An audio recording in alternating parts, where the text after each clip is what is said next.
Mwenyekiti wa Shauri Moyo Development Foundation Mheshimiwa Hamza Hassan Juma amesema taasisi hiyo imeandaa zoezi maalum la upimaji wa macho pamoja na utoaji wa miwani bure kwa wananchi wa Shauri Moyo na maeneo jirani, ikiwa ni sehemu ya juhudi za kuimarisha afya ya macho katika jamii.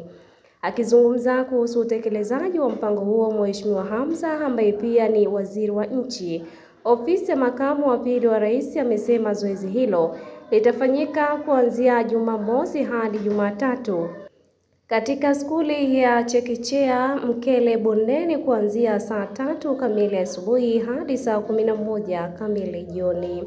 Amesema mpango huo umelenga kutoa huduma kwa wananchi wote, hususan wale wanaokabiliwa na changamoto za uoni lakini hawana uwezo wa kugharamia vipimo na miwani. Aidha, amebainisha kuwa wananchi watapewa elimu ya kujikinga na matatizo ya macho pamoja na ushauri wa kitaalamu kuhusu namna sahihi ya kutunza afya ya uoni.